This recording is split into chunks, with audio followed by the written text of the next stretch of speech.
सांगितलं की रायझोबियम आहे, म्हणजे नत्र स्थिरीकरण करणारे जीवाणू असतात. नत्र स्थिरीकरण करणारे जीवाणू आहेत. मित्र बुरशी आहे, ट्रायकोडर्मा, त्याच्यानंतर रॅझोटोबॅक्टर, ॲझोस्पिरुलियम, सूक्ष्म जीवाणू, सेंद्रिय कर्ब हे सगळे घटक ह्या कल्चरमध्ये आहेत. याच्यामध्ये जीवाणू आहेत आणि ह्यातले जीवाणू ज्यावेळेस ह्यात जातील या गंजीत, तर त्याला याच्यामध्ये जसं आता तुम्हाला दिसेल त्या प्रकारे त्याला कंपोस्टिंग मध्ये तयार करायचं. कसं आहे, आता हा अवयव झाला, याला एक आकारमान द्यायचा. आता हा एक पाकिट 1 किलोचा जो हा कल्चर आहे, हा 1 किलोचा कल्चर ह्याच्यातला 1 मेट्रिक टन म्हणजे साधारणतः 10 क्विंटल.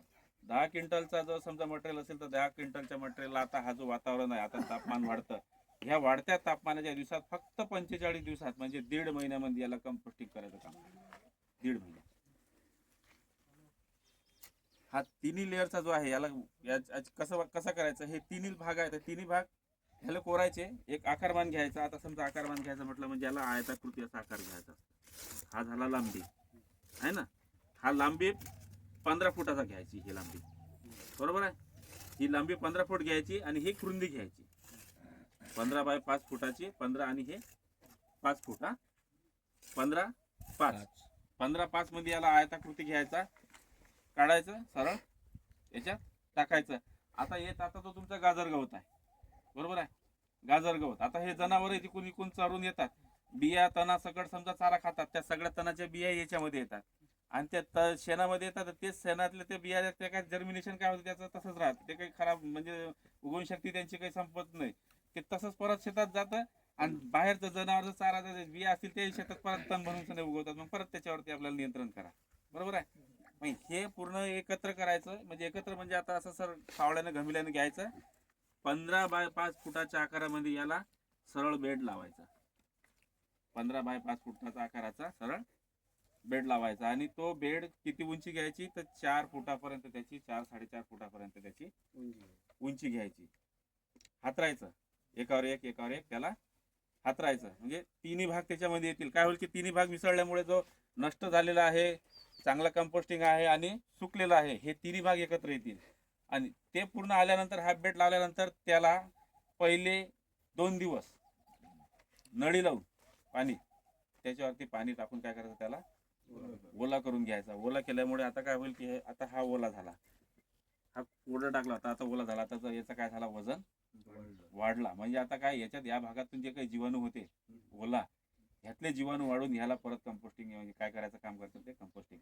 म्हणजे आता वरून पाणी पेला नाही ना, पाणी पेल्यामुळे याला जीवाणूला जे योग्य वातावरण पाहिजे ते योग्य वातावरण निर्मितीसाठी याच्यात तयार होत आहे. ह्याला पाणी मारून ओला करून घ्यायचा. म्हणजे एक ओरडून आळा करायचा, आळा करून याच्यावरती हे ओला करून घ्यायचा, भिजून घ्यायचा एवढा की याच्यातून फक्त पाणी बाहेर नाही गेला पाहिजे. म्हणजे जसं खूप पाणी टाकला, मोठे पाईप असेल, मोठ्या पाईपनं पाणी टाकायचा तसा नाही, फक्त याला ओलावा झाला पाहिजे, पाणी पाझरला नाही पाहिजे. एवढा जरी झाला, ते भिजल्यानंतर याला मग आता हे कल्चर टाकायचं आहे. आता 2 दिवस पहिले आपण भिजून घेतला, तिसऱ्या दिवशी याला कल्चर टाकायचा आहे. तर हा 1 किलो कल्चर, येस नाही, पाणी भिजून घेतलं आपण, पाण्यानं पूर्ण ढीक. ही प्लास्टिक बादली घ्यायची, याच्यामध्ये 13 लिटर पाणी घ्यायचं. हा पाणी चांगला असा 13 लिटर पाणी घ्यायचं आणि 13 लिटर पाण्याला 1 किलो कल्चर येस नाही घ्यायचं. आता हे पॅकेट थोडा फोडून टाकून काय फोडून पाकिट टाकून काय दाखवतो तेल फक्त खराब होऊन ना पाकिट शेतकऱ्याला देऊन जाऊन वापरायचं.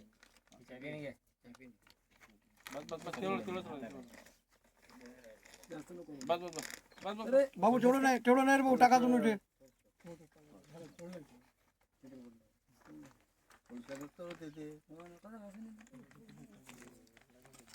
याचं फक्त तुम्हाला सॅम्पल दाखवतो मी.